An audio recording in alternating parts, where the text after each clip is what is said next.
no pressure. Tro dweitha, o'n i wedi cytuno i wneud, a wedyn gysi Dex yn dweud, paid a dod, ma'n rhywun yn cael ei stapio. A gan i weld y joc o fewn, na. Ffris o'n Peter Dade. Sorry, ddim bod hwnna. Iawn, diolch yn fawr am y croeso. Dwi'n rili sgwennu ffydoniol, dwi'n lawer, ond dwi'n eisiau sgwennu fel ffydach ddoniol. Dwi'n mewn tîm talwn efo Gwenna yn y Greiff a Llyr, a da ni'n neud rhaid dal yn ni, da ni wedi cyrraedd y semis. So, os da ni'n cyrraedd eto, fydda ni'n y ffeinal, Steddfod. Felly, da ni wedi gorfod cynhyrchu lot o stwff, ac un testyn gawn ni gyn Ceri oedd rhannu swydd. So, ni'n meddwl, oh my gosh, am beth sgwennu. A wedyn nes i sylweddoli, dwi'n gwybod rei o'n chi yr fath o fi. Pa mor aml dwi'n meddwl am arweinwyr a pobl sy'n mewn grym a dwi'n meddwl bod i hel. Siwr sy'n ni'n gallu gwneud gwell job. So ni ond yn cael hanner chance. So, dwi'n siwr sy'n ni'n go iawn. Ond dyna sy'n tu ôl i'r gerdd yma. Rhannu swydd. Un noson ges i freuddwyd bod Carwyn Jones a fi yn rhannu'r swydd arweinydd bo'n gwneud deuddyd fi'n gwneud 3.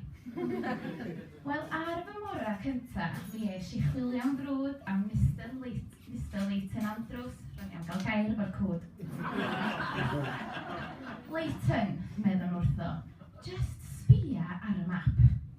Mae ail strwythuro'r siroedd yn syniad hollol crap.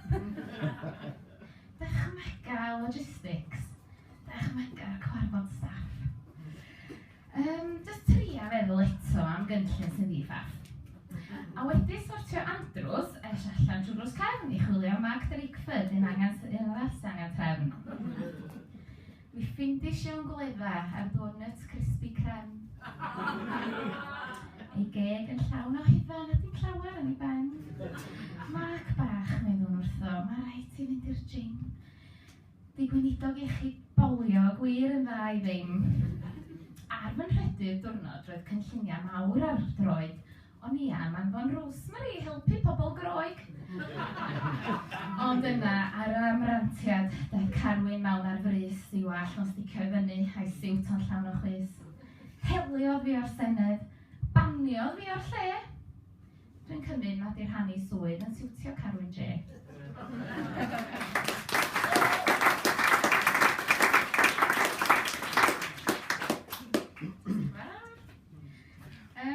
Ella fydd un chi wedi darllen y gerdd yma o blaen. Dwi'n gwybod chi wedi clywed am her cant cerdd.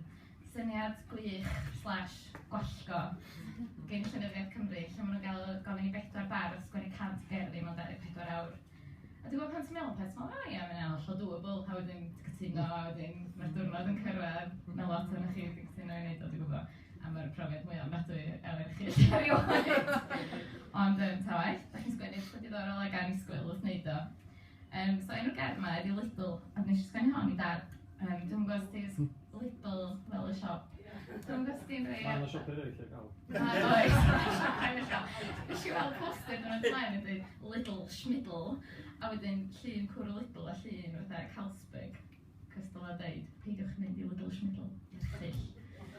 Dwi'n cael Lidl. Ond ta waith, dwi'n gwybod os gennych chi data sy'n rhywbeth o dad fi, neu os da chi eich hunan yn caru Lidl. Ond mae dad yn sôn am Lidl gymaint, so chi'n meddwl yn weithio. Chi'n meddwl bod ar gomisiwn. So pawb yn abod yn gymryd. So dyma gerdd am Lidl. Lidl, ti mor lyflu. Chdi a dy Celsic salami. Dwi'n licio treulio oriau, yn gwthio fy'n rholi, rhwng dy silffoedd, yn sygadio am llgada, hyfredu yn y noci, y brici, lla'r cwli. O Lidl dwi'n gwirioni ar dy fargeinion, dy heilioni, dy floda, dy greision, dy amryw jaria chutney. O, ar y grawnfwyd sy'n edrych yn hynod o blaen, ond sy'n llawn sharings, siocled, cyrliog, Lidl ti mor gyforiog. Lidl yn wir, ti'n gwybod beth dwi'n licio.